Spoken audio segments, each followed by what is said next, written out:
Buenas noches, comunidad. Hoy les traigo 3 historias de terror que pondrán a prueba su tranquilidad. Aquí tienen un adelanto de lo que les espera esta noche. Me puse de pie y al dar 3 pasos hacia el pasillo, lo vi. Una figura masculina, con camisa blanca rota y pantalones oscuros, estaba de pie al fondo del corredor. Su rostro no era claro, pero parecía descompuesto. Niño se había colado. El pasillo hacia el pabellón B estaba oscuro, con solo una luz de emergencia encendida en la pared. El eco del llanto rebotaba por las baldosas rotas. Al acercarnos a la antigua puerta de madera, cerrada con cadenas, el sonido se detuvo de golpe. De vuelta ahí vagué. Los médicos no hallaron explicación. Dijeron que había sufrido un episodio psicótico. Nunca volvió a hablar. Su familia lo internó en una clínica psiquiátrica. A pesar del miedo, decidimos continuar. Ahora sí. A continuación, la primera historia. El agua de la quebrada.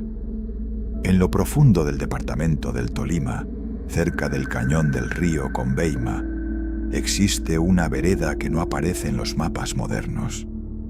Sus habitantes dicen que fue olvidada por la civilización, pero hay quienes aseguran que fue borrada por algo que habita entre sus montañas. Mi nombre es Esteban, soy geólogo y hace 5 años trabajé en un proyecto de exploración hídrica cerca de Ibagué. Durante esa campaña conocí a una comunidad en una vereda llamada El Carrizal, enclavada en la montaña, a la que solo se accedía por una trocha estrecha y peligrosa. No estaba en los registros del IGAC ni en Google Maps, pero la gente del lugar insistía en que existía. Llegamos un 12 de noviembre, con el objetivo de estudiar una quebrada que bajaba directamente del páramo. El agua era cristalina, demasiado pura. Algunos del equipo dijeron que tenía propiedades minerales únicas. Los campesinos, en cambio, nos miraban con recelo. «Esa agua no es para sacar, ingenieros», nos dijo don Rómulo, un anciano que nos dio posada. «Aquí no la tocamos, solo tomamos del aljibe». «¿Y por qué?», le pregunté, curioso. El viejo se persignó. Su nieta, una niña de unos 9 años, se le aferró al brazo como si también temiera lo que fuera a decir. «Porque esa agua está viva», susurró, «y no le gusta que la despierten». Nos reímos, claro. Pensamos que eran supersticiones rurales, pero algo en su tono nos dejó inquietos. Esa noche, varios del grupo soñamos con lo mismo. Un rostro femenino bajo el agua, de ojos vacíos, extendiendo los brazos hacia nosotros. Cuando despertamos, la humedad en las paredes de la casa parecía formar siluetas. El primer incidente ocurrió al tercer día. Uno de los técnicos, Javier, decidió instalar una bomba de extracción sin avisarnos. Bajó solo a la quebrada y al cabo de unas horas no regresó. Lo encontramos justo al borde del agua, inmóvil. No estaba muerto, pero sus ojos estaban completamente en blanco. No hablaba, no reaccionaba, solo murmuraba algo ininteligible. «Ella viene, ella viene, ella viene». Lo sacamos de allí y lo llevamos de vuelta a Ibagué. Los médicos no hallaron explicación. Dijeron que había sufrido un episodio psicótico. Nunca volvió a hablar. Su familia lo internó en una clínica psiquiátrica. A pesar del miedo, decidimos continuar. Tal vez fue por arrogancia o por la presión del proyecto, pero cometimos el peor error. Instalamos la estación de muestreo justo en la boca de la quebrada. Esa noche llovió con fuerza, tan fuerte que los cerros retumbaban. El agua bajaba negra, con un olor a óxido y a podredumbre. Y entonces comenzaron los gritos. Una de las ingenieras, Laura, salió corriendo de su carpa, diciendo que algo la observaba desde el agua. No la creímos, hasta que lo vimos también. Una figura se alzaba sobre la quebrada, formada enteramente por agua y raíces. Su rostro era humano pero alargado, cubierto de lodo y líquenes. Su cabello parecía moverse solo, como algas flotando bajo el río. No caminaba, flotaba, y sus ojos eran del mismo blanco que los de Javier. Don Rómulo apareció con un farol y nos gritó que nos alejáramos, que debíamos abandonar la montaña de inmediato. Dijo que habíamos perturbado a la madre de la quebrada, un espíritu antiguo, anterior a los hombres, que dormía en los nacimientos del páramo, que solo pedía una cosa, que la dejaran en paz. Intentamos desmontar todo al amanecer, pero fue tarde. Laura desapareció durante la noche. Lo único que encontramos fue su impermeable, flotando en la orilla. Volvimos a Ibagué con solo la mitad del equipo. El proyecto se canceló y la empresa alegó razones logísticas. Nadie quiso hablar. Firmamos acuerdos de confidencialidad. Pero yo no he podido callar. Desde aquella noche tengo pesadillas constantes. El sonido del agua corriendo me eriza la piel. Y cada vez que veo una quebrada, creo ver su silueta formándose otra vez. A veces me despierto con barro en las uñas. A veces siento que algo se mueve bajo el suelo de mi casa. He sellado todos los grifos. Hace 2 semanas recibí una carta sin remitente. Solo contenía una frase escrita con tinta negra. Ella no olvida. Pensé en ir al psicólogo, pero la misma noche encontré la campana que usamos en la estación, oxidada, como si hubiera estado bajo el agua durante años. Nunca la traje conmigo. Nunca la toqué otra vez. Ahora sé que el carrizal no fue olvidado por accidente. Fue borrado. Porque esa quebrada no alimenta la tierra. Se alimenta de nosotros. Y sigue con sed. El muerto de la hacienda Cañas Gordas. Al sur de Cali, en la antigua hacienda Cañas Gordas, declarada Patrimonio Histórico, existe una historia que los guías turísticos solo cuentan en voz baja y nunca al anochecer, porque no es solo una leyenda, o al menos no del todo. El 16 de septiembre de 2008, un grupo de estudiantes de historia de la Universidad del Valle fue autorizado a pasar una noche dentro de la hacienda para un proyecto académico sobre patrimonio colonial. Yo era uno de ellos. Éramos 6. Llevábamos grabadoras, cámaras de video y un equipo básico de sonido para registrar la acústica del lugar. La hacienda, construida en el siglo XVIII, fue escenario de batallas, torturas y castigos durante la época colonial y la Guerra de Independencia. Se decía que sus paredes habían bebido sangre de esclavos y militares por igual. La primera noche, todo estuvo tranquilo.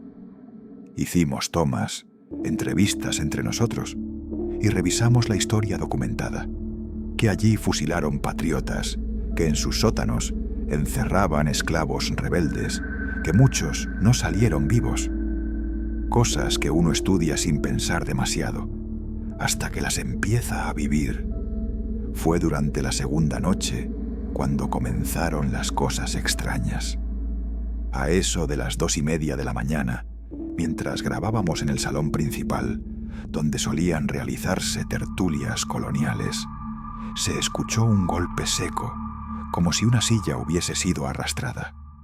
Pensamos que era uno de los muchachos en otra habitación, pero al revisar el video, vimos claramente una silla moviéndose sola. No fue sutil. Se deslizó varios centímetros frente a la cámara. No había viento. No había nadie cerca. Comenzamos a bromear nerviosos. «Debe ser el espíritu de don Pascual Guerrero», dijo Andrea, una de las chicas del grupo. Pero su risa temblaba. A eso de las 4 de la mañana, decidimos intentar dormir en el cuarto contiguo al salón principal. La casa crujía de forma extraña, como si respirara. Y fue ahí acostado en una colchoneta, cuando lo escuché por primera vez. Un susurro, directo al oído. «Sáquenme de aquí». Me incorporé de golpe. Pensé que era uno de mis compañeros, pero todos dormían o fingían dormir. Me puse de pie, y al dar 3 pasos hacia el pasillo, lo vi. Una figura masculina, con camisa blanca rota y pantalones oscuros, estaba de pie al fondo del corredor. Su rostro no era claro, pero parecía descompuesto, como si hubiese estado bajo tierra. No caminaba. Solo se desvaneció cuando encendí mi linterna. Desperté a los demás. Les conté. Nadie me creyó, hasta que Andrea mostró una grabación de su celular. Había intentado filmar la oscuridad del pasillo para capturar algo, por si acaso. En el video se oía con claridad un susurro. «Aún estoy aquí». Decidimos irnos esa misma noche. Empacamos rápido, nerviosos. Pero al intentar abrir la puerta principal, no pudimos. Estaba cerrada con tranca desde afuera, y nosotros no teníamos la llave. Llamamos por celular, pero no había señal. Uno de nosotros, Diego, gritó con fuerza golpeando la puerta. Entonces, desde lo profundo de la casa, se escuchó un lamento largo, no humano, como el viento filtrándose a través de los huesos de un muerto. Corrimos a encerrarnos en la cocina, que tenía un pequeño tragaluz. Allí pasamos el resto de la noche, esperando el amanecer. Nadie durmió. Afuera, los pasos no cesaban. Se oían en el techo, en el corredor, sobre las losas. Y a veces, un sonido como uñas rascando madera. Cuando amaneció, la puerta estaba abierta. Nadie dijo nada. Recogimos nuestras cosas y salimos sin mirar atrás. Esa misma semana, una profesora nos citó para una reunión privada. Dijo que revisaron las grabaciones y que muchas tenían interferencias inexplicables, voces que no se escucharon en vivo, sombras que cruzaban frente a la cámara sin fuente visible de luz. Nos pidió no divulgar nada públicamente por respeto al patrimonio, pero yo no pude quedarme callado. Años después, entrevisté a un historiador local que me reveló algo que nunca había sido publicado oficialmente. Bajo la hacienda, en los archivos de la iglesia, hay registros de una fosa común. En ella fueron enterrados sin nombre varios esclavos que murieron tras intentar escapar. Uno de ellos, según los documentos, fue enterrado vivo como castigo. Un joven negro que, según los frailes, maldecía a sus captores incluso mientras lo cubrían de tierra.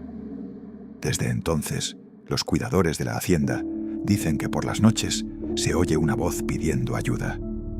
Una figura deambula, y las puertas a veces se trancan solas. A mí todavía me pasa algo. A veces en la madrugada despierto y oigo susurros en mi oído, siempre los mismos. Sáquenme de aquí. Recuerda, si estás disfrutando el video hasta ahora, tu like y suscripción ayudan un montón. Continuemos con la siguiente historia. El niño del pabellón B. Durante casi 400 años, el Hospital San Juan de Dios de Cartagena funcionó como uno de los centros médicos más antiguos de América Latina. Cerró oficialmente en 1991 por condiciones sanitarias precarias, pero las historias que dejó entre sus pasillos aún viven en los murmullos de quienes lo conocieron. Mi nombre es Natalia y soy enfermera. En 2016 participé como voluntaria en una brigada de salud que usó temporalmente parte del viejo hospital para atender a poblaciones vulnerables. Nos ubicaron en el pabellón A, un sector que fue refaccionado mínimamente para permitir acceso eléctrico y agua por unos días. El resto del edificio permanecía clausurado, especialmente el pabellón B. Desde el primer día, los trabajadores del aseo y los técnicos evitaban acercarse a esa zona. Decían que ahí vivía algo, No alguien, algo. Un supervisor de logística lo dijo sin rodeos. Si oyen que alguien llora por allá, no vayan, no es nadie. Pensamos que exageraban, hasta que lo escuchamos. Fue la tercera noche. Una de las médicas de turno, Paulina, me despertó a las 2:40 de la mañana. Natalia, escucha eso. Me incorporé en la camilla donde dormía y entonces lo oí. Un llanto agudo, infantil, que venía desde el pabellón cerrado. No era un gemido cualquiera, había dolor y rabia. Nos miramos sin saber qué hacer. Decidimos ir a revisar, creyendo que quizá algún niño se había colado. El pasillo hacia el pabellón B estaba oscuro, con solo una luz de emergencia encendida en la pared. El eco del llanto rebotaba por las baldosas rotas. Al acercarnos a la antigua puerta de madera, cerrada con cadenas, el sonido se detuvo de golpe. «¿Hola?», llamé. «¿Hay alguien ahí?». Nada. Silencio. Luego, unos pasos al otro lado, pequeños, livianos, como pies descalzos corriendo sobre el polvo. Paulina me sujetó del brazo. Su rostro estaba blanco. «Natalia», me susurró, «mira por la rendija». Lo hice, lo juro por todo lo que amo. Vi un niño. Estaba al fondo del pasillo, parado, descalzo, con un camisón de hospital sucio. Su cabeza estaba inclinada hacia un lado y no tenía ojos. Solo cuencas vacías y oscuras que parecían absorber la poca luz que entraba. Grité. Retrocedimos y corrimos de vuelta al puesto médico. Esa noche no volvimos a dormir. A la mañana siguiente se lo contamos al coordinador. Nos pidió que no hiciéramos escándalo, pero al ver que no nos calmábamos, nos reveló algo que nos heló la sangre. Ese niño tiene historia y no es la primera vez que lo ven.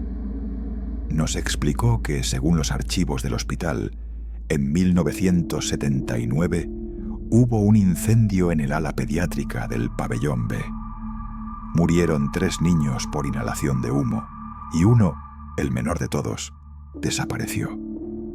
Nunca encontraron su cuerpo. Se creía que se había escondido en algún respiradero o se desintegró por las llamas. Su nombre era Efraín. Tenía 6 años. Desde entonces, personal y pacientes afirmaban haber visto a un niño con la bata quemada, vagando por las noches.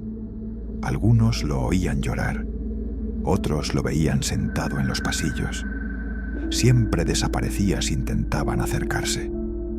Lo más perturbador era su patrón. Aparecía a las 2:40 de la mañana exactas, la hora registrada del incendio según los informes del cuerpo de bomberos. Esa noche decidimos poner una cámara en la puerta del pabellón. A la mañana siguiente revisamos el material. Durante horas no hubo nada. Hasta las 2:40. Exactamente a esa hora, la cámara comenzó a emitir estática. Luego, por un segundo, solo uno, una figura baja y pálida cruzó frente al lente. No tenía rostro, solo una masa oscura, y llevaba algo en la mano, un peluche calcinado. Después de eso, exigimos ser trasladadas, y nos permitieron terminar la brigada desde un centro comunal del barrio Getsemaní. Semanas después recibí un mensaje de Paulina. Estaba en tratamiento psicológico. Soñaba todas las noches con el niño. En sus sueños, él le decía que nunca lo sacaron del hospital, que quería irse, pero nadie le abría la puerta. Yo traté de olvidar. Me aferré a la lógica, a la ciencia. Pero una madrugada me desperté con el sonido de un llanto en mi apartamento. Vivo sola. Al revisar, no encontré nada. Pero sobre mi mesa del comedor había algo que no estaba antes. Una pulserita de hospital, quemada en los bordes, y con un nombre ilegible, a excepción de las primeras letras, EF. El cuadro de la Casa Morales. Villa de Leiva es conocida por su belleza colonial, su enorme plaza empedrada y su aire detenido en el tiempo. pero pocos visitantes conocen la historia de la Casa Morales, una casona del siglo XVII, ubicada a 2 cuadras del centro histórico, que permaneció cerrada durante más de 50 años, hasta que en 2012 fue reabierta por un nuevo propietario para convertirla en un hotel boutique. Yo trabajaba en ese proyecto como diseñadora de interiores. Mi nombre es Juliet. Fui contratada para restaurar algunos de los espacios sin alterar el estilo original. Lo que encontré en esa casa cambió mi vida para siempre. Desde el principio, algo no estaba bien. El aire en los pasillos era frío, aunque fuera pleno mediodía. Las lámparas titilaban sin motivo, y en ciertas habitaciones se sentía como si alguien respirara cerca de ti, aunque estuvieras sola. Pero todo comenzó realmente con el cuadro. Era un retrato antiguo de una mujer joven, vestido azul, rostro pálido y ojos oscuros. Lo encontramos en una habitación cerrada bajo llave, junto a muebles cubiertos por sábanas. El retrato no estaba inventariado ni documentado. Sin embargo, el dueño decidió colgarlo en el corredor principal para darle un toque histórico. Esa misma noche los obreros se negaron a seguir trabajando. Uno de ellos dijo que el cuadro lo observó moverse. Otro juró que escuchó a alguien llorar dentro del cuarto donde había estado guardado. Yo no les creí hasta la tercera noche. Estaba organizando unas telas cuando escuché pasos detrás de mí. Giré rápido. No había nadie, pero el cuadro estaba torcido. Lo enderecé. Segundos después, volvió a moverse, lento, como si algo lo empujara desde adentro. Esta vez no estaba sola. Una restauradora, Lucía, lo vio también. Se le cayó la carpeta de planos de la impresión. «Ese cuadro tiene algo», dijo. «No deberíamos dejarlo colgado». Al día siguiente, hablamos con el dueño. Le contamos lo que pasó. Él nos escuchó, serio, y luego confesó que, según los vecinos más antiguos, esa casa perteneció a una familia adinerada que desapareció sin dejar rastro en 1893. La historia decía que la hija menor, doña Isadora Morales, fue encontrada muerta en el pozo del patio interior. Se decía que se había lanzado por amor. Otras versiones aseguraban que había sido castigada por su madre, una mujer cruel y supersticiosa, que la encerró durante semanas por haberse enamorado de un empleado mestizo. Nadie sabe con certeza. Lo cierto es que tras la muerte de Isadora, la casa fue abandonada y nadie volvió a vivir en ella. Todos los intentos de venderla fracasaban. Los compradores sufrían accidentes o desaparecían de manera inexplicable. Hasta que llegó este nuevo dueño, un extranjero que no creía en fantasmas. La noche siguiente, Lucía no apareció. La buscamos por toda la casa. Su teléfono sonaba, pero nadie respondía. La encontramos en la madrugada, en el sótano, sentada frente al cuadro que ahora estaba allí, a pesar de que lo habíamos dejado colgado en el pasillo. Tenía los ojos en blanco y repetía lo mismo una y otra vez. Isadora está triste. Isadora está sola. Llamamos a emergencias. Lucía fue llevada al hospital de Tunja. Quedó en estado catatónico por 3 semanas. Cuando despertó no recordaba nada. Solo decía que había soñado con una mujer que le pedía ayuda para salir del cuadro. Después de eso, ordenamos quitarlo. Lo llevamos al depósito más alejado del terreno. Pero al día siguiente, volvió a aparecer en el pasillo. Intentamos quemarlo. Le rociamos alcohol y lo prendimos fuego. Las llamas ardieron, pero el lienzo no se quemó. Alguien propuso llevarlo a la iglesia del pueblo. El padre, un hombre escéptico, aceptó bendecirlo. Al colocarle agua bendita, el cuadro se agrietó solo, como si la pintura se resquebrajara desde adentro. Pero no se destruyó, solo cambió. Ahora, la expresión de la mujer había cambiado. Ya no estaba triste, sonreía, pero no era una sonrisa humana, era burlona, cruel. Esa misma noche, el dueño murió en su habitación. Infarto, dijeron, pero lo encontraron con los ojos abiertos, fijos en el techo, y el cuadro apoyado contra la pared, justo frente a su cama. Tras su muerte, la restauración fue cancelada. La casa volvió a cerrarse. Meses después, volví a Villa de Leyva como turista. Pasé frente a la casa. Un candado enorme sellaba la entrada. Pero en una de las ventanas polvorientas del segundo piso, juro que vi un rostro pálido con vestido azul, observando desde la oscuridad. Desde entonces, evito los retratos antiguos. No soporto que me miren. Porque a veces, en sueños, vuelvo a estar frente a ese cuadro y oigo una voz suave de mujer que me susurra: ¿quieres entrar conmigo? El hombre que regresó del río. En 2004, en el municipio de Colón, Putumayo, un grupo de campesinos hizo un hallazgo que aún hoy se recuerda con escalofríos en la región. El cuerpo de un hombre joven fue encontrado en la orilla del río Caquetá, enredado entre ramas y lodo. Su piel estaba cubierta de marcas, pero no eran de heridas normales. Eran como símbolos, tallados, y parecían brillar bajo el agua sucia. La historia llegó a mí a través de mi tío, Manuel, quien vivía en esa zona. En 2019, decidí viajar hasta allá para grabar un documental sobre mitos amazónicos.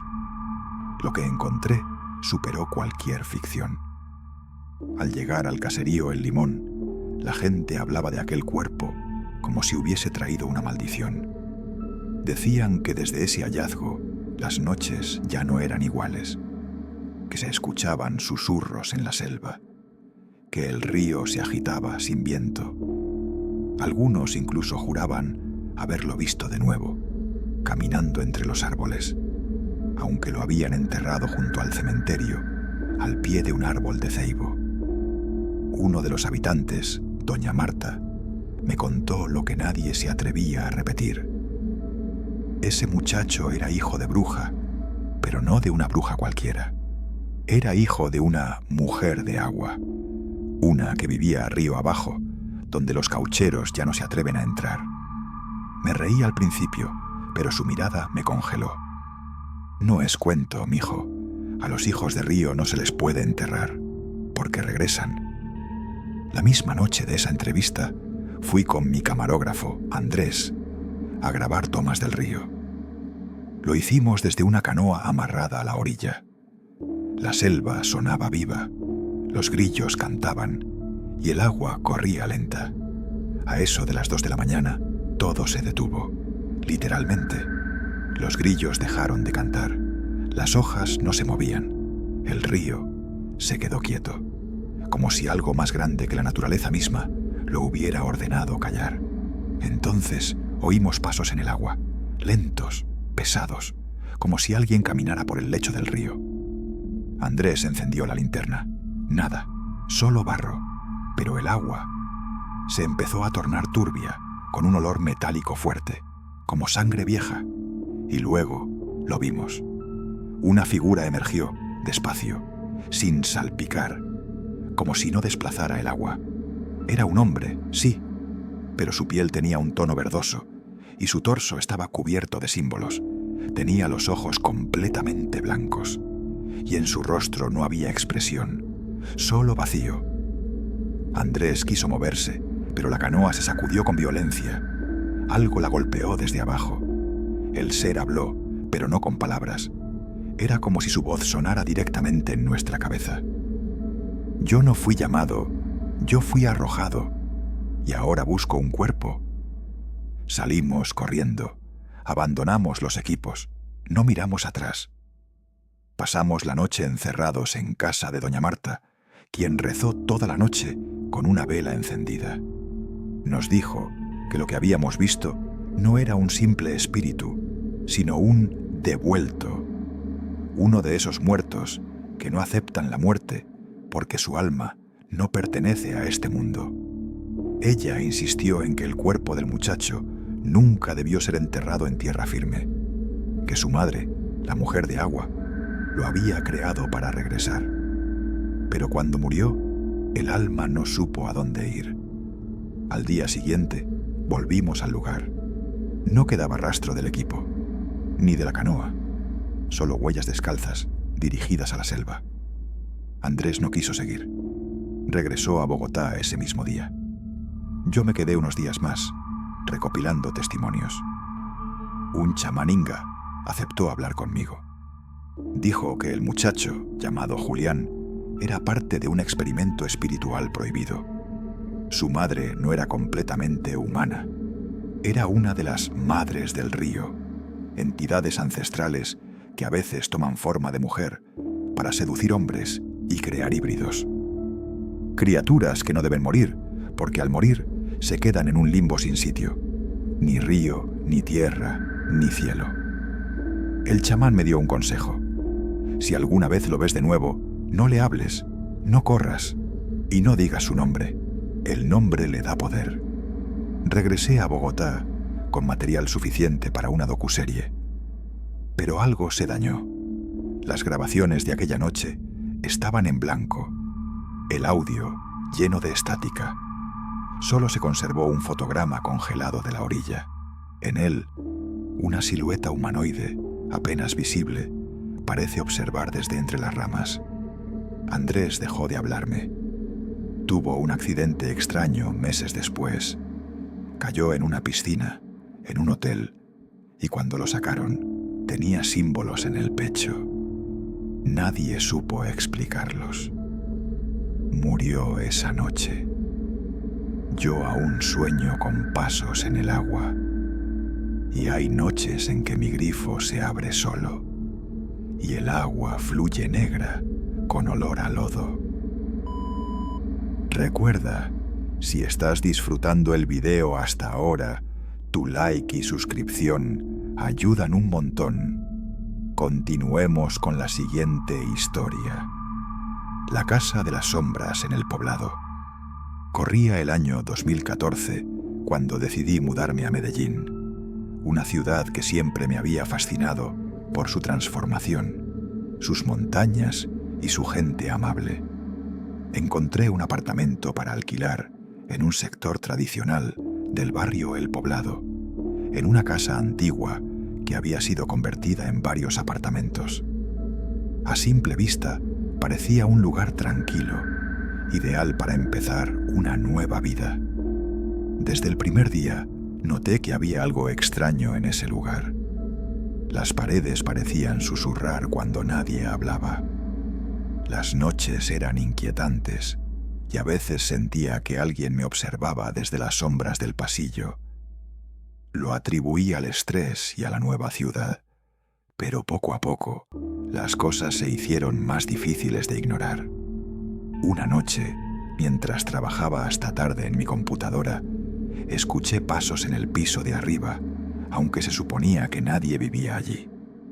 Pensé que serían ratas o algún animal, pero luego vinieron las voces, susurros en un idioma que no entendía, mezclados con lamentos y risas lejanas. Intenté no prestar atención, pero el miedo crecía. Hablé con algunos vecinos y me dijeron que la casa tenía una historia oscura. Antes de ser apartamentos, había sido una vivienda familiar de principios del siglo XX, propiedad de una familia adinerada. En los años 40 ocurrió una tragedia. La hija menor, una joven llamada Elisa, desapareció sin dejar rastro. Se decía que había problemas en la familia, secretos que nadie quería contar.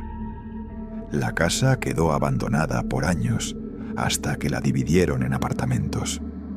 Los vecinos contaban que por las noches, especialmente cerca del aniversario de la desaparición, se escuchaban susurros y pasos. Algunos aseguraban que Elisa aún vagaba por la casa, buscando algo o a alguien. Pasaron las semanas y las apariciones se intensificaron. Una noche, Desperté sobresaltado porque sentí una mano fría tocar mi brazo. Miré a mi alrededor, pero no había nadie. Al encender la luz, vi una sombra pasar rápidamente por el cuarto. Decidí buscar ayuda y contacté a un parapsicólogo. Él llegó una tarde con su equipo. Hicimos una sesión en mi apartamento. Pronto, los aparatos comenzaron a registrar cambios bruscos de temperatura y sonidos inexplicables. En un momento, una grabadora captó una voz clara que dijo: «Ayúdame». El especialista explicó que era una manifestación típica de un espíritu atrapado que no podía descansar por asuntos pendientes.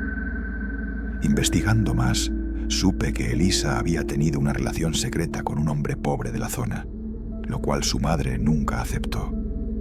La noche de su desaparición, hubo una fuerte discusión familiar, y se cree que Elisa huyó o fue encerrada en la casa y murió allí. Una noche, decidí enfrentar el miedo y quedarme hasta tarde en la sala común del apartamento. A las 2 de la mañana, la temperatura bajó drásticamente y la luz comenzó a parpadear. Sentí una presencia cerca y escuché un susurro que me decía: «No te vayas». Intenté hablar, pero no salió nada. De repente, una figura femenina apareció ante mí. Era una joven con vestido blanco, pálida, con ojos tristes. No dijo nada, solo me miró fijamente y se desvaneció. Desde entonces, supe que Elisa estaba atrapada y que la casa guardaba sus secretos. Decidí mudarme, pero antes dejé una nota en la sala, pidiendo a Elisa que encontrara paz y que no temiera mostrar su historia. A día de hoy, la casa sigue allí, y quienes viven cerca aún reportan luces y sombras extrañas, como si Elisa siguiera buscando la salida a su propia historia. Voces. Entre la ceniza. El fantasma de Armero. La noche del 13 de noviembre de 1985, el pueblo de Armero fue borrado del mapa por una avalancha de lodo y ceniza provocada por la erupción del Nevado del Ruiz. Más de 20.000 personas murieron en cuestión de minutos.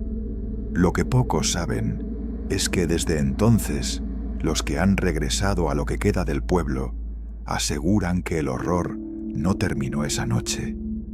Han pasado casi 40 años, pero cada vez que visito las ruinas de Armero, siento que el tiempo allí se detuvo. Trabajo como parte de un equipo que realiza investigaciones sobre memoria histórica, y en una de mis visitas escuché una historia que nunca pude olvidar. Un campesino llamado Julián vive cerca de lo que fue la iglesia del pueblo. Nos recibió con amabilidad y nos ofreció café, pero al hablar de la tragedia, su rostro se volvió serio. Nos dijo que el dolor no es lo único que quedó allí. Hay noches, nos dijo, en que se escuchan gritos de niños, voces que salen de la tierra. Pensamos que era una forma de hablar del trauma, pero Julián nos contó una experiencia que nos heló la sangre. Una noche de diciembre de 2020, mientras revisaba una cerca con su linterna, oyó una voz que pedía ayuda. Era débil, como si saliera de debajo del suelo. Pensó que era algún animal atrapado y comenzó a excavar con sus manos, pero lo que encontró no fue un animal. Al cavar unos 20 centímetros, la linterna iluminó una pequeña muñeca completamente intacta, enterrada en la tierra húmeda. Junto a ella, un osito de peluche. Julián juró que al tocar los juguetes, una ráfaga de aire helado lo empujó hacia atrás. De pronto, una figura se materializó a su lado. Una niña de unos 10 años, cubierta de barro, con los ojos abiertos pero vacíos. «¿Dónde están mis papás?», le preguntó. Julián salió corriendo y no volvió a acercarse a esa parte del terreno. Desde entonces, evita salir de noche. Historias como esa abundan entre los pocos que viven cerca de las ruinas. Algunos turistas que han visitado el lugar también han reportado sentir presión en el pecho, escuchar voces que los llaman por su nombre y ver siluetas entre los escombros. Uno de los casos más conocidos ocurrió en 2005, cuando un grupo de estudiantes de la Universidad del Tolima hizo una visita documental al sitio. Una de las cámaras, que estaba grabando sin operador, captó lo que parecía ser una figura infantil parada donde antes estaba el parque principal.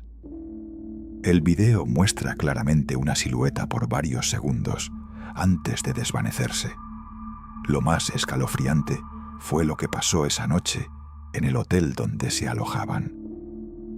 Todos los estudiantes comenzaron a tener la misma pesadilla.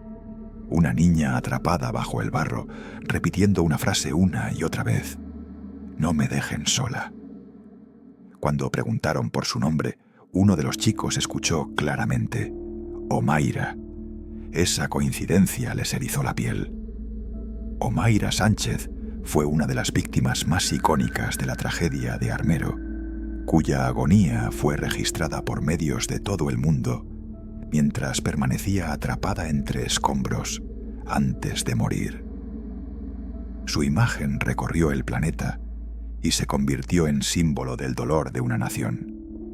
Desde entonces, algunos afirman que el espíritu de Omaira sigue allí, junto a muchos otros que nunca recibieron sepultura adecuada, que sus almas aún vagan entre las ruinas buscando a sus familiares, clamando por ser recordados. Un grupo espiritualista que visitó la zona en 2019 aseguró haber sentido una carga energética tan fuerte como un cementerio abierto. Realizaron un ritual de descanso, pero dijeron que no podían garantizar que funcionara. Julián, el campesino, nos dijo al despedirse: «Este pueblo no solo está enterrado en lodo, también está lleno de promesas rotas. Aquí quedaron almas que siguen esperando que alguien escuche sus historias». Cuando me alejé del lugar, no pude evitar mirar por el espejo retrovisor del carro. Juraría que, entre los árboles sin hojas, vi una figura diminuta observándonos desde las sombras. No se movía. Solo estaba allí, como si quisiera asegurarse de que alguien, al menos uno, nunca la olvidara.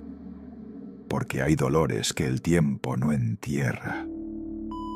Los secretos oscuros del Hospital San Juan de Dios, en el corazón de Bogotá, muy cerca de la Plaza de Bolívar, se encuentra uno de los edificios más antiguos y emblemáticos de la ciudad, el Hospital San Juan de Dios.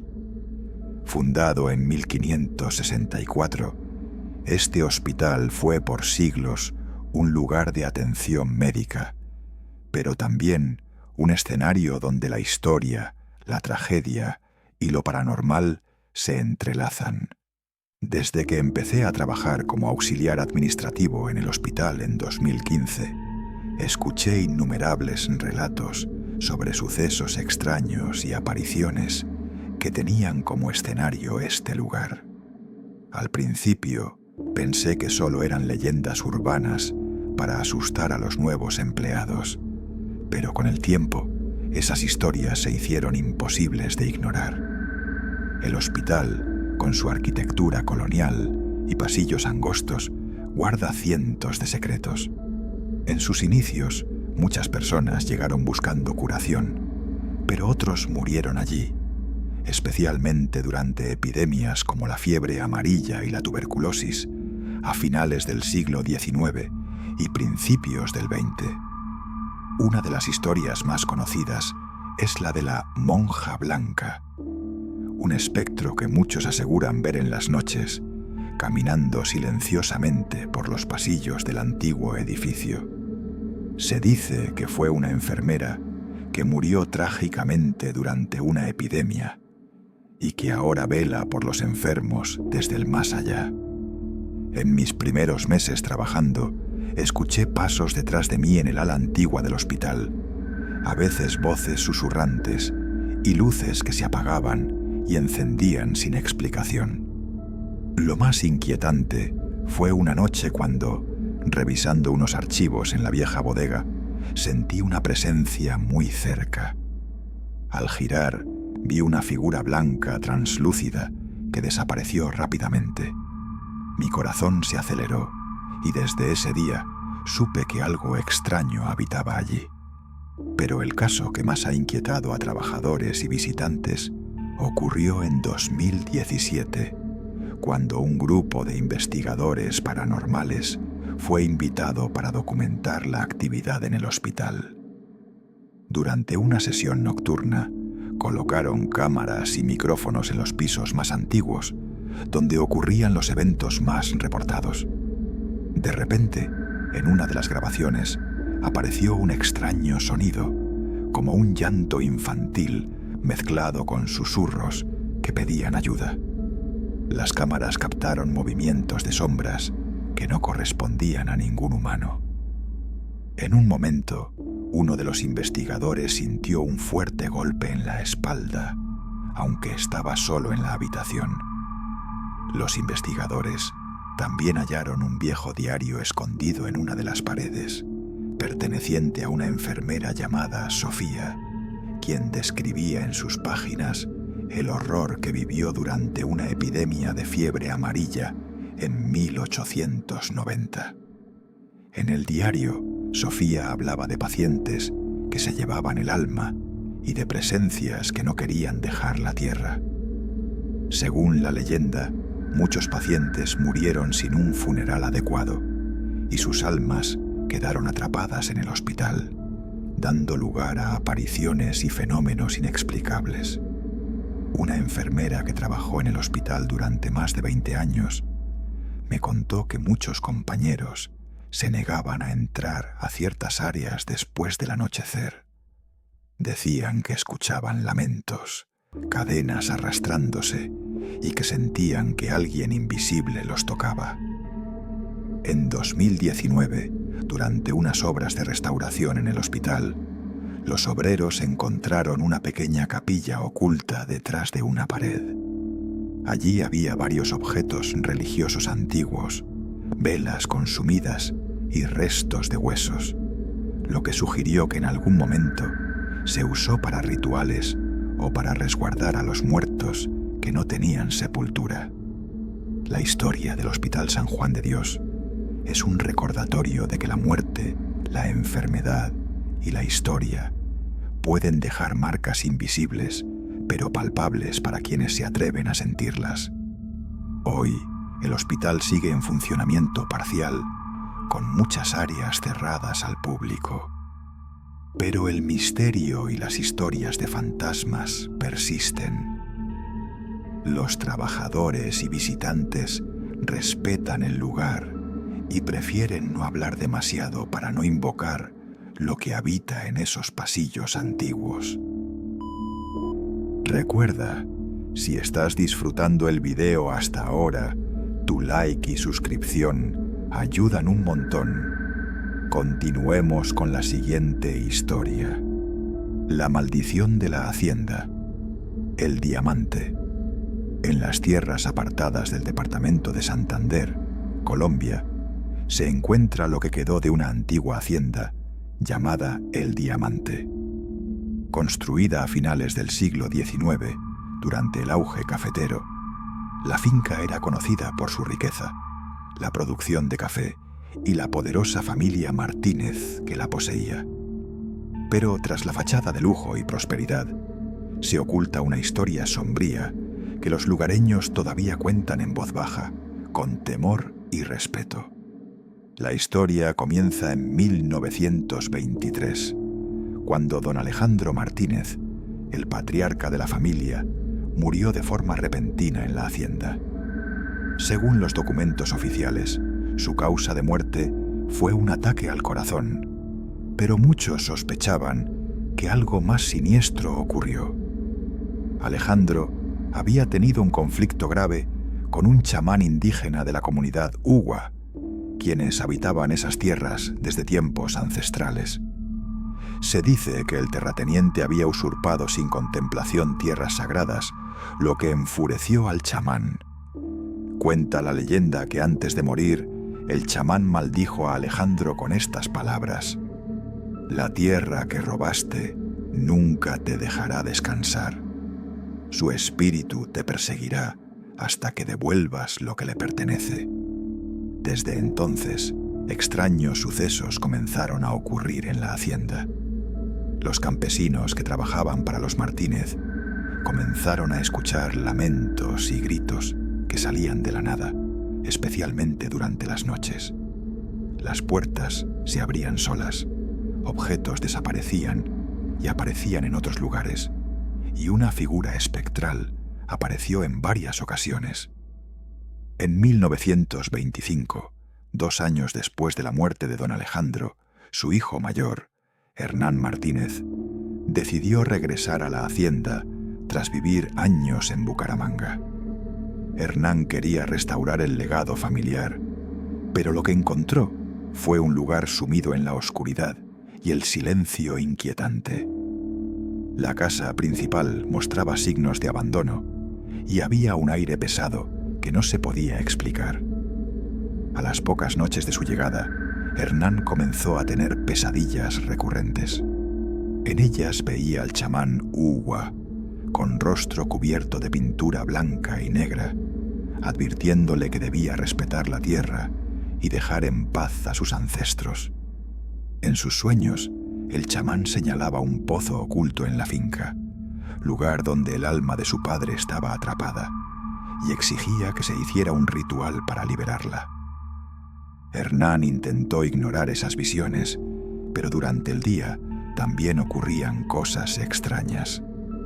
Sus perros ladraban sin razón, las plantas alrededor de la hacienda marchitaban y una sombra oscura se deslizaba entre los árboles sin ser vista con claridad.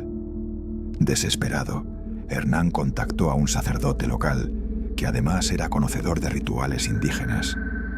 Juntos visitaron el sitio señalado en los sueños, un viejo pozo cubierto de maleza, olvidado por todos.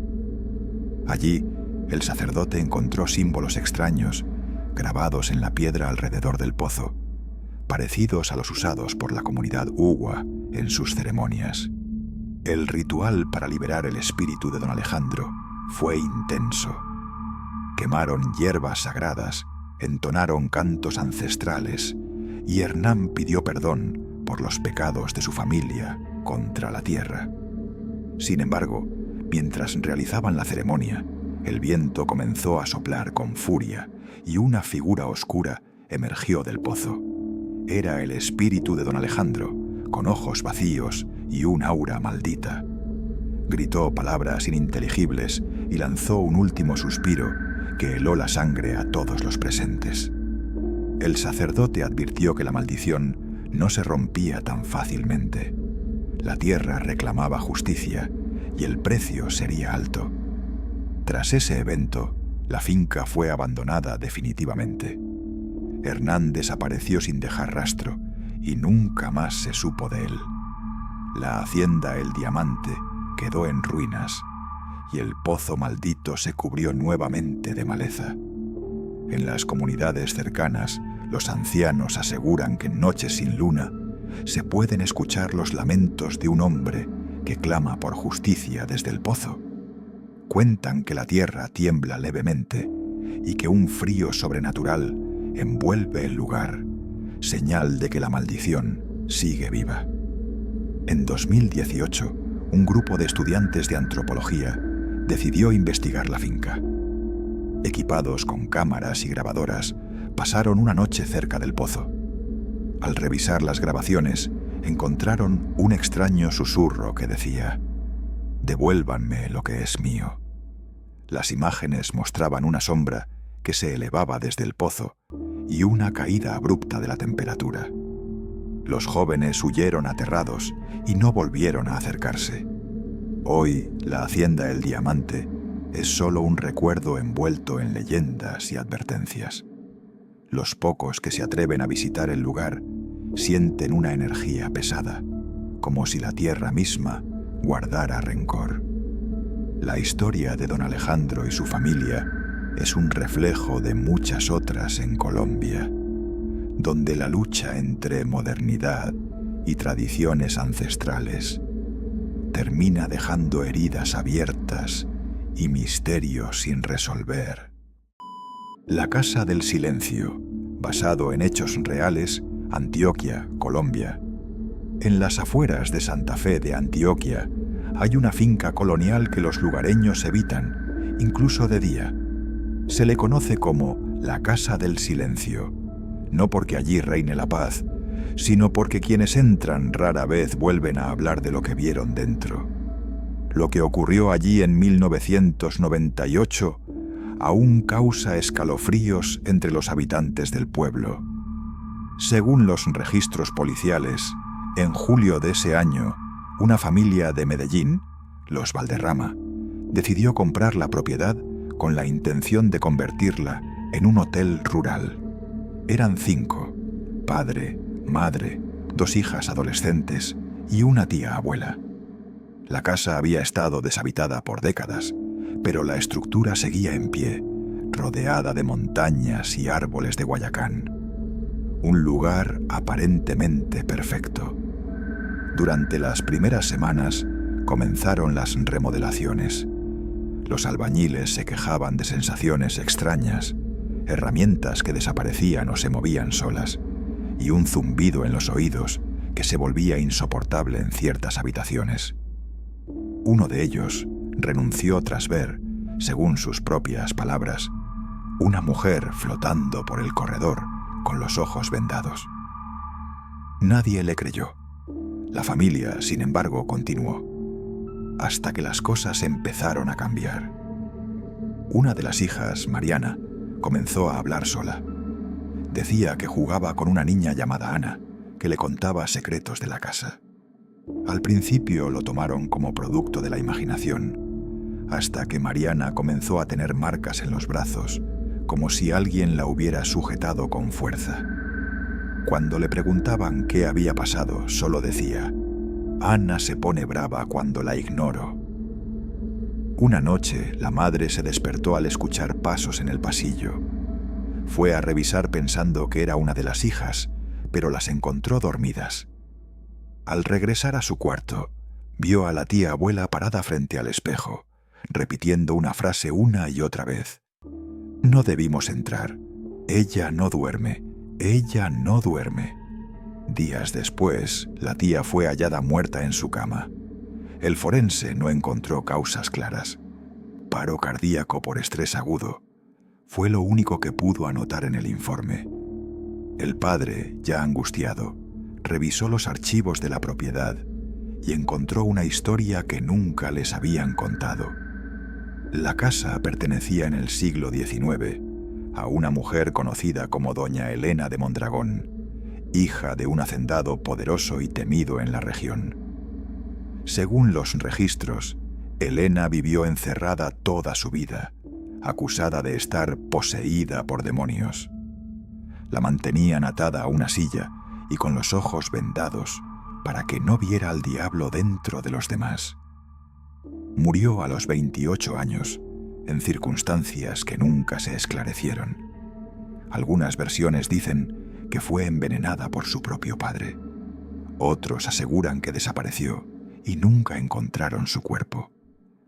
Esa noche, tras leer esa historia, el padre sintió que la temperatura bajó drásticamente en la sala. Las luces parpadearon y una voz suave, femenina, le susurró al oído: «Gracias por traerme de vuelta». Al día siguiente, Mariana desapareció. La buscaron por toda la finca, en el bosque, en el pueblo. La policía peinó la zona con perros y drones, sin resultados.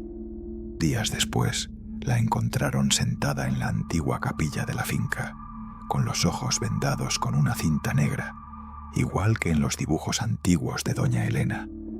No recordaba nada. La familia abandonó la finca esa misma semana, sin llevarse ni sus cosas.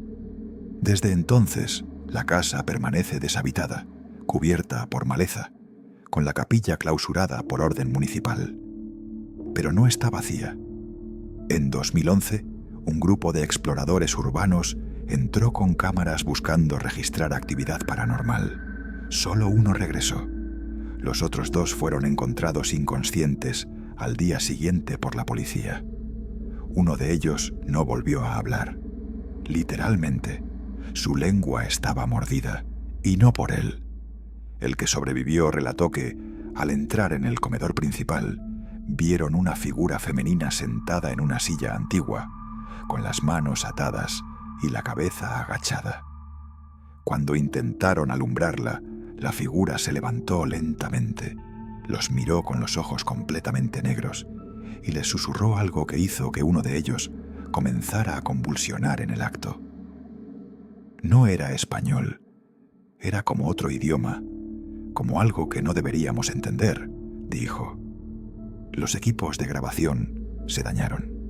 Las grabaciones que se recuperaron estaban llenas de estática. Lo único claro fue un fragmento de audio que decía: «Ella no duerme, ella no duerme». Desde entonces, la finca es conocida por su nombre maldito, la Casa del Silencio. Algunos afirman que Elena aún vive allí, no en carne, sino en espíritu, que busca a quienes perturben su encierro para castigarlos por ver lo que ella no pudo. Hoy en día nadie se acerca, ni ladrones ni curiosos. Solo el viento, las ruinas y las voces que aún se escuchan entre los corredores, esperando a que alguien más cruce esa puerta. El último tren de Facatativá. A las afueras del municipio de Facatativá, en Cundinamarca, aún se pueden ver los restos oxidados de la antigua línea férrea que conectaba a Bogotá con el occidente del país. Hoy son solo rieles torcidos, durmientes podridos y estaciones cubiertas por maleza. Pero hace varias décadas, el tren era la vida misma. Transportaba café, mercancías y viajeros. Y, según algunos, también se llevó muchas almas. Todo comenzó en 1983, cuando un grupo de trabajadores del ferrocarril denunció escuchar, en la madrugada, el sonido del tren avanzando por la vía, aunque no había ningún recorrido programado.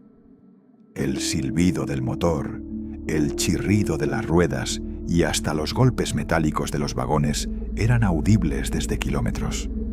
Pero al salir con linternas a revisar, no había nada, ni luces ni movimiento, solo un silencio espeso. Con los años, el fenómeno se repitió tantas veces que los vecinos del sector lo bautizaron como el tren fantasma. Sin embargo, el misterio tomó un giro más oscuro en enero de 1991, cuando 3 adolescentes desaparecieron después de haber sido vistos por última vez jugando cerca de la vía abandonada, justo en el kilómetro 11, donde aún se conserva un antiguo túnel. Según el informe de la policía, los chicos habían salido a explorar las ruinas de la antigua estación con una grabadora y una linterna. No regresaron. La búsqueda duró una semana, hasta que uno de los cuerpos fue encontrado cerca del túnel, con señales de hipotermia, los ojos abiertos en una expresión de pánico extremo. Y lo más extraño, rastros de hollín en las fosas nasales, como si hubiera respirado humo de carbón. Los otros 2 nunca fueron encontrados. Tras ese suceso, se prohibió oficialmente el ingreso a la zona ferroviaria, pero eso no impidió que curiosos siguieran apareciendo. Un investigador aficionado de Bogotá, Andrés Gaitán, decidió documentar los fenómenos en 2003. Viajó con 2 cámaras y una grabadora digital. Pasó la noche en la vieja estación de Piedras Blancas, cerca del túnel. Solo dejó una nota escrita a mano en su diario. 1:48 a.m. Se oye el tren. No hay luz, pero vibra el suelo. El aire huele a carbón. Nunca volvió a casa. La grabadora fue encontrada en el túnel meses después por un campesino. La cinta solo tenía una pista de 7 segundos, un fuerte chirrido, un grito lejano y luego un silbido agudo que terminó en estática.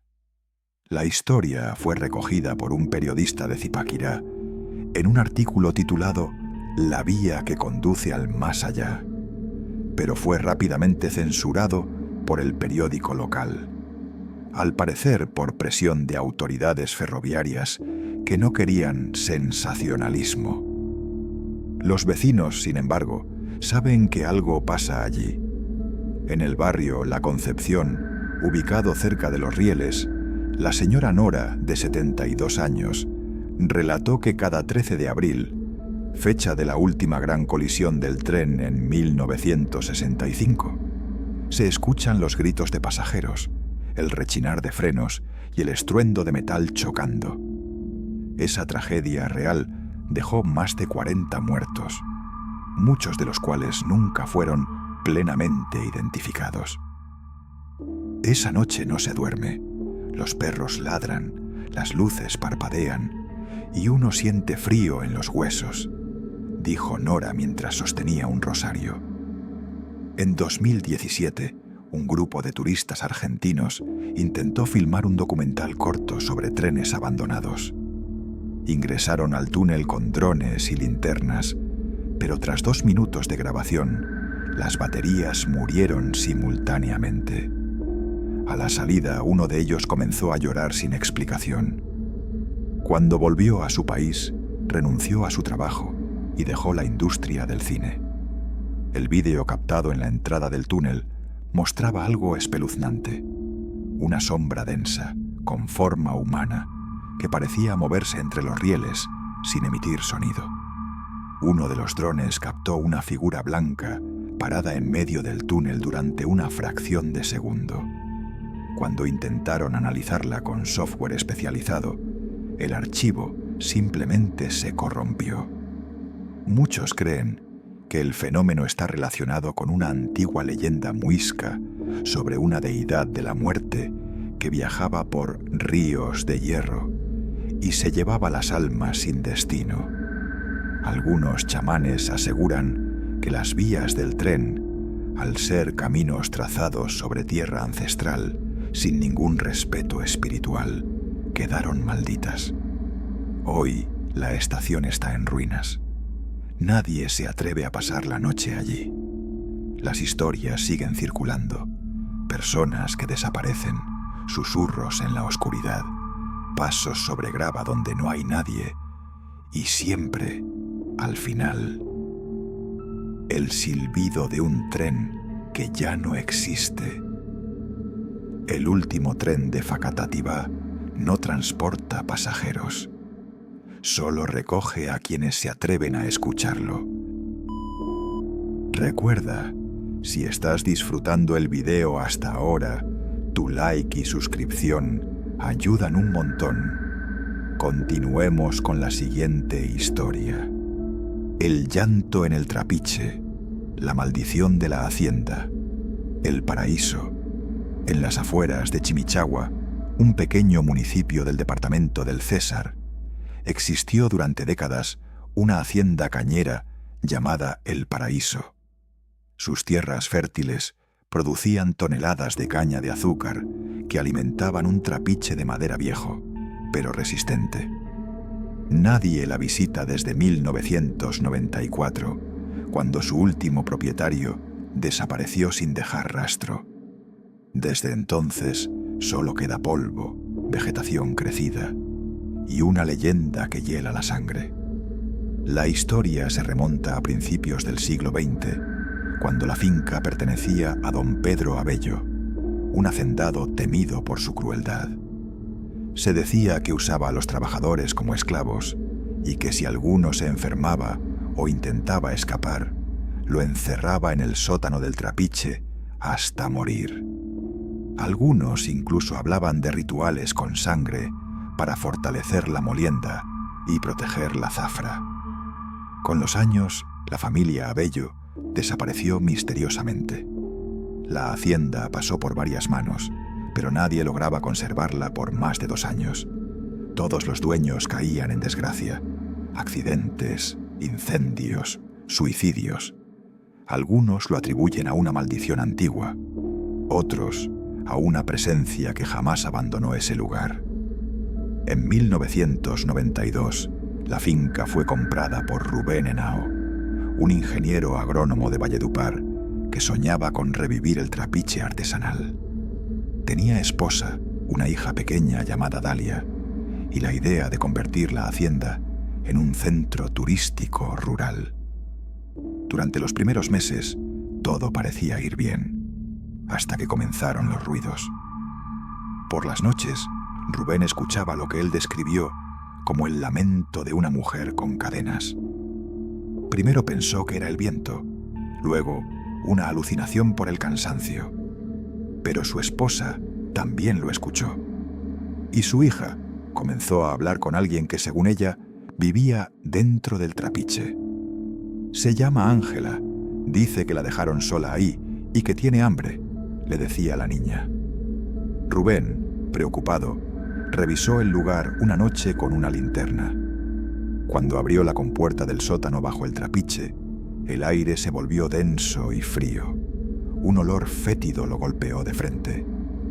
Bajó solo 2 escalones antes de salir corriendo. Creyó ver unos ojos abiertos brillando en la oscuridad, flotando sin cuerpo. Al día siguiente, mandó sellar el sótano con concreto, pero los ruidos no cesaron. Las máquinas del trapiche se activaban solas por la noche. La hija comenzó a dibujar figuras oscuras con cuernos y ojos rojos. Decía que Ángela se estaba poniendo brava. La esposa de Rubén, aterrada, lo obligó a marcharse, pero él se negó. Estaba obsesionado con encontrar una explicación lógica. En abril de 1994, Rubén desapareció. La finca fue hallada en silencio, con la puerta del trapiche abierta y la pared de concreto destrozada desde adentro. La policía buscó durante semanas. No había rastro de lucha ni robo. Lo único extraño fue que todas las herramientas de molienda estaban cubiertas de una capa espesa de sangre, sin señales de un cuerpo. El caso fue cerrado como desaparición involuntaria. Después de eso, nadie volvió a habitar el paraíso. Pero los vecinos de las fincas cercanas comenzaron a reportar fenómenos extraños. Sonidos metálicos en la madrugada, como cadenas arrastrándose por el suelo. Sombras que se mueven entre los cultivos. Y lo más inquietante, el llanto de una niña, siempre cerca del trapiche. En 2007, un grupo de estudiantes de antropología de la Universidad Popular del César decidió visitar el lugar como parte de una investigación sobre cultos rurales. Grabaron durante varias horas y en uno de los audios se escucha claramente una voz susurrando: ¿Quieres que te muela como a los otros? La grabación fue analizada por expertos en sonido en Bogotá. No encontraron manipulación ni fallos técnicos. Uno de los investigadores, al escucharla, sufrió un ataque de pánico y se negó a volver a trabajar en el caso. Los historiadores locales descubrieron después un dato escalofriante. En 1911, el padre de don Pedro Abello, fundador original de la hacienda, había sido acusado de asesinar a una mujer indígena que protestaba por la usurpación de tierras sagradas. La mujer, llamada Ángela Achagua, desapareció en los terrenos del trapiche y su cuerpo nunca fue encontrado. Según algunos ancianos de Chimichagua, Ángela era curandera y antes de morir lanzó una maldición. Tus huesos crujirán bajo la rueda que hiciste para el oro, y los que vengan después también. Muchos creen que su espíritu fue encerrado en el trapiche, alimentado por el sufrimiento de los trabajadores y los rituales oscuros del hacendado, y que sigue allí, esperando. Hoy, el paraíso sigue abandonado. Nadie se atreve a entrar. Los pocos que han intentado acercarse han sufrido accidentes inexplicables o han enfermado sin causa médica aparente. Y en las noches sin luna, aún se escucha desde lejos el chirrido de la rueda del trapiche, seguido por un sollozo suave, como de niña. La cueva de los lamentos, Ibagué, Tolima. En las montañas que rodean la ciudad de Ibagué hay una zona conocida como el Bosque de los Murmullos. Su nombre no aparece en los mapas oficiales, pero los campesinos lo han llamado así por generaciones. Está a unos 30 minutos del casco urbano, y en medio de ese bosque espeso se esconde una antigua cueva de la que nadie quiere hablar. Dicen que allí, en 1977, desaparecieron 3 personas, y que quienes han intentado explorarla después han sentido cosas que no se pueden explicar con lógica. Todo comenzó con un geólogo llamado Hernando Pulido, quien trabajaba para la Universidad del Tolima. Su objetivo era mapear formaciones subterráneas de origen volcánico. En julio de ese año, junto a 2 estudiantes, ingresó al bosque siguiendo el curso de una quebrada. Según su bitácora, habían encontrado una cavidad anómala, rodeada de símbolos tallados en piedra y con una temperatura interior anormalmente baja. Jamás regresaron. Cuando la universidad notificó su desaparición, los rescatistas encontraron el campamento montado, pero vacío. No había señales de lucha ni huellas de salida. Solo una libreta dentro de la carpa, con la última anotación escrita en tinta corrida. Los escuchamos reír en la oscuridad. No estamos solos. La búsqueda duró 15 días. Ingresaron soldados, perros rastreadores, voluntarios. No hallaron nada.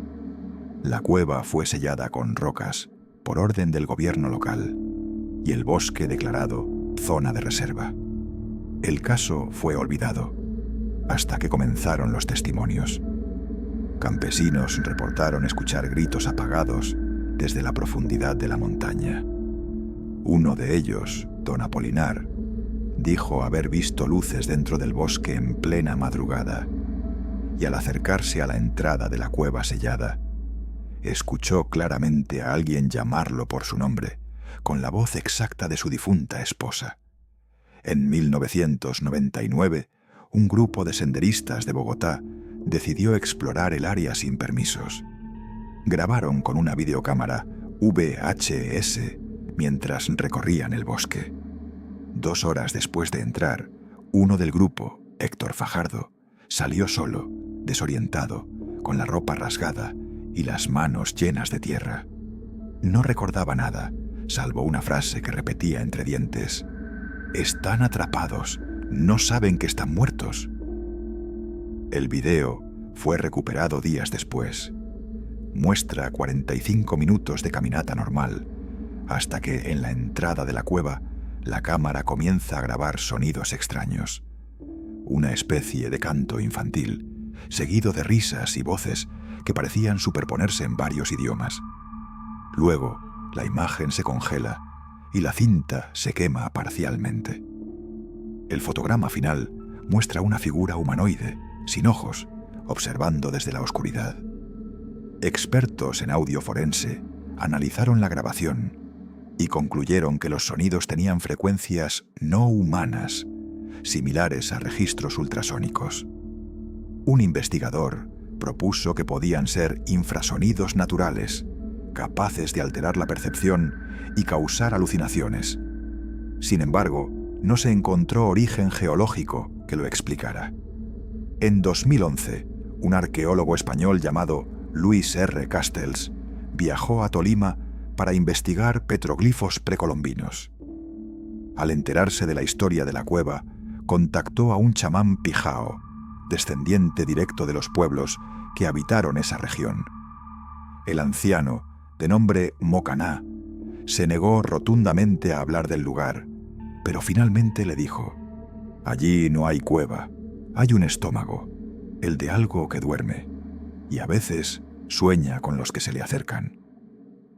Según Mocaná, la cueva fue considerada desde tiempos ancestrales un sitio prohibido, no por superstición, sino por respeto a lo que allí habita. Afirmó que los que entran no mueren, sino que quedan atrapados en un tiempo sin fin, repitiendo sus últimos pensamientos una y otra vez. Castells intentó visitar el lugar, pero desapareció en su segunda expedición. Su guía fue encontrado en estado de shock, con la piel cubierta de una sustancia negra pegajosa. Dijo que Castells se había adelantado solo al atardecer, escuchando una voz que lo llamaba desde dentro de la cueva.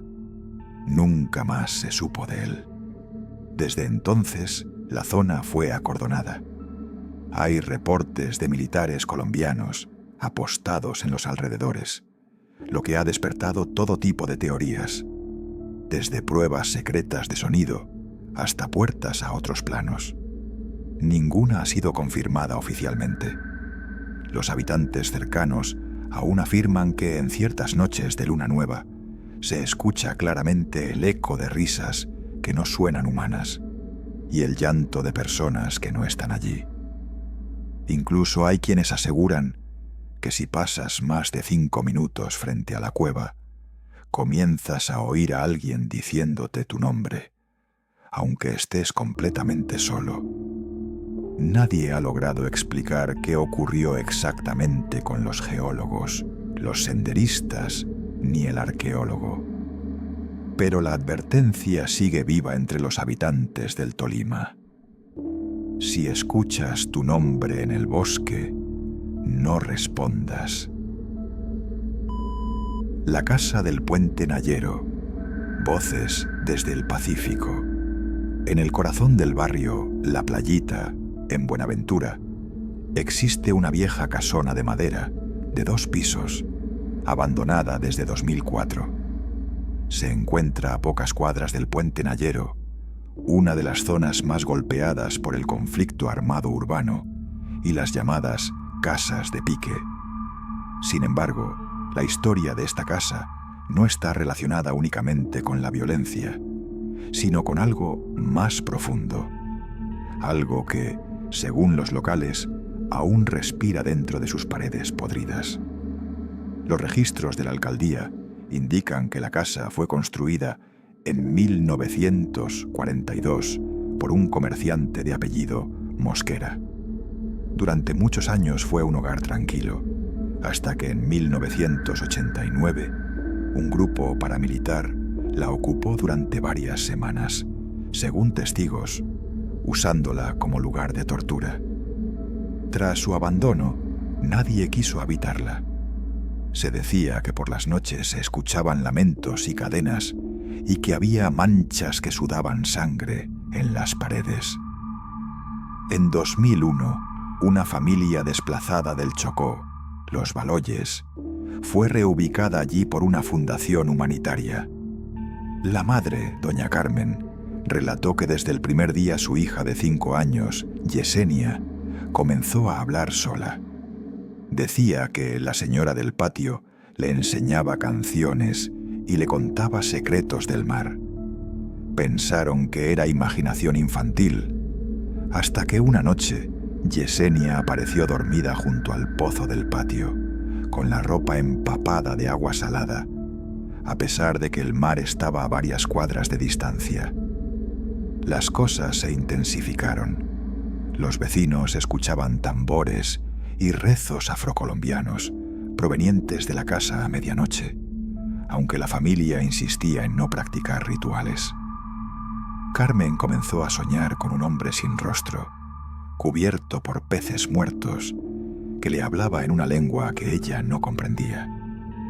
La niña Yesenia se volvió retraída y pasaba horas dibujando figuras con espinas y símbolos que luego fueron identificados como signos de palo mayombe.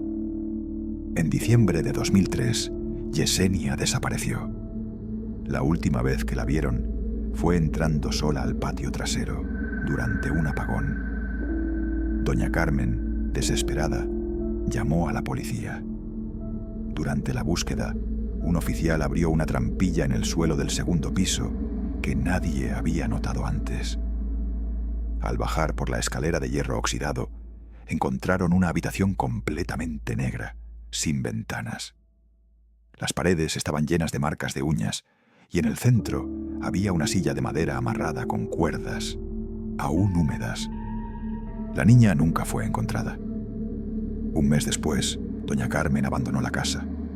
Dejó una nota en la puerta, escrita con letra temblorosa.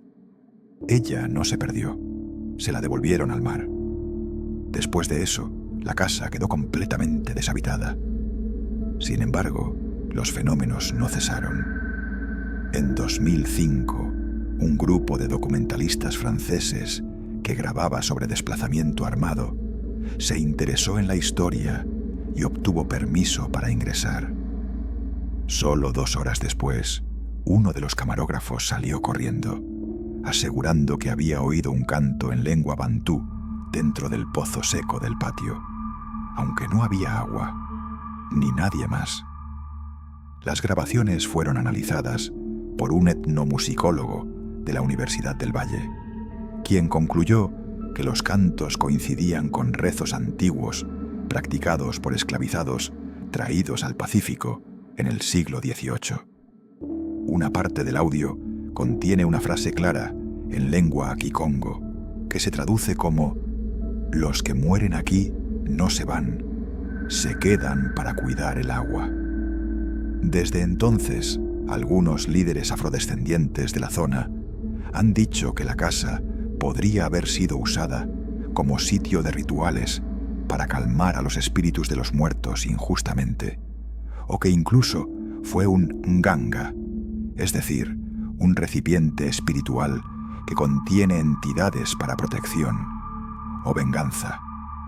Lo inquietante es que muchas personas del barrio afirman que los días 2 y 21 de cada mes, fechas de ritual en algunas religiones afro, se oyen claramente cánticos, cadenas y a veces el llanto de una niña.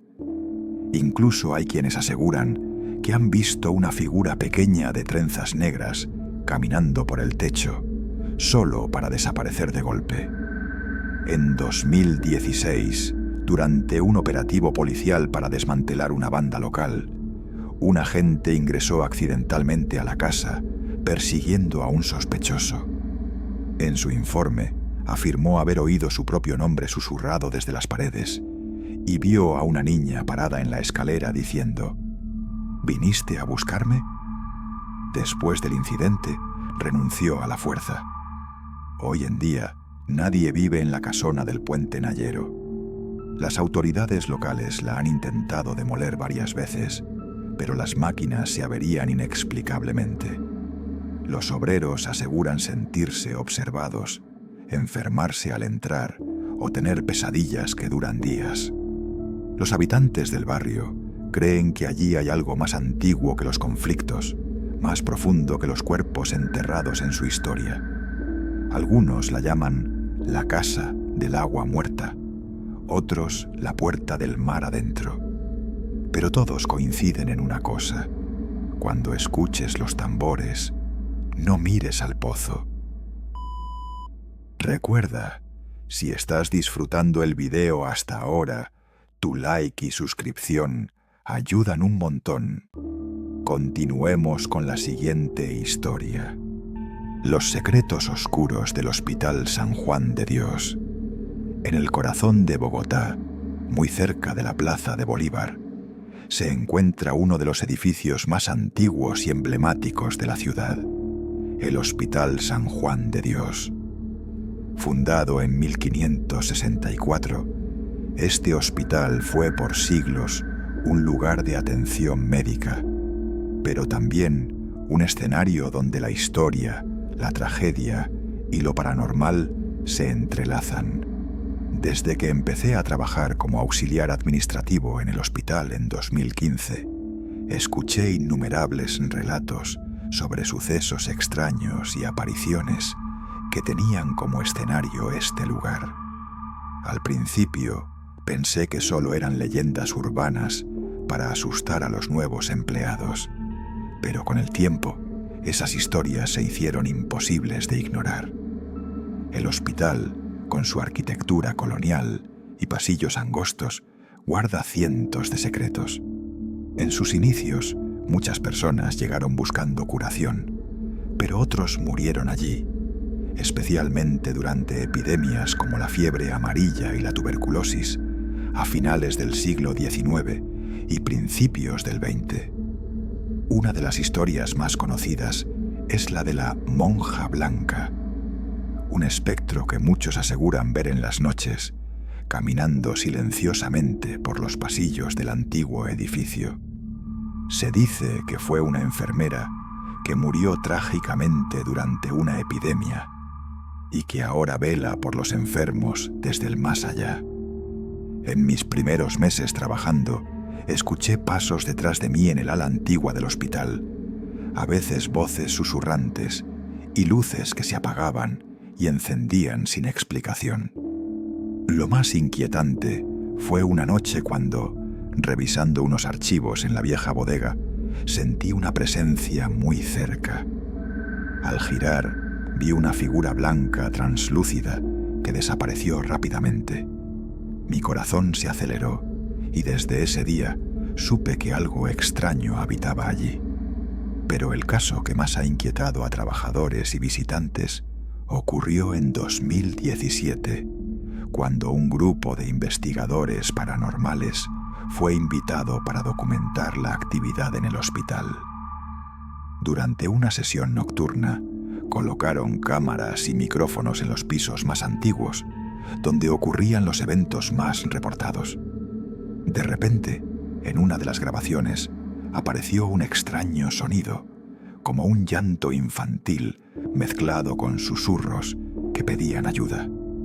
Las cámaras captaron movimientos de sombras que no correspondían a ningún humano.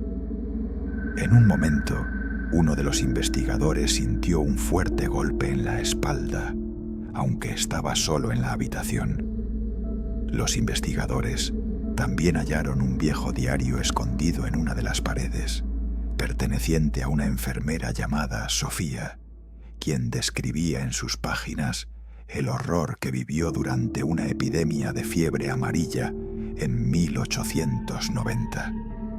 En el diario, Sofía hablaba de pacientes que se llevaban el alma y de presencias que no querían dejar la tierra. Según la leyenda, muchos pacientes murieron sin un funeral adecuado y sus almas quedaron atrapadas en el hospital, dando lugar a apariciones y fenómenos inexplicables. Una enfermera que trabajó en el hospital durante más de 20 años me contó que muchos compañeros se negaban a entrar a ciertas áreas después del anochecer. Decían que escuchaban lamentos, cadenas arrastrándose y que sentían que alguien invisible los tocaba. En 2019, durante unas obras de restauración en el hospital, los obreros encontraron una pequeña capilla oculta detrás de una pared. Allí había varios objetos religiosos antiguos, velas consumidas y restos de huesos, lo que sugirió que en algún momento se usó para rituales o para resguardar a los muertos que no tenían sepultura. La historia del Hospital San Juan de Dios es un recordatorio de que la muerte, la enfermedad y la historia pueden dejar marcas invisibles, pero palpables para quienes se atreven a sentirlas. Hoy, el hospital sigue en funcionamiento parcial, con muchas áreas cerradas al público. Pero el misterio y las historias de fantasmas persisten. Los trabajadores y visitantes respetan el lugar y prefieren no hablar demasiado para no invocar lo que habita en esos pasillos antiguos.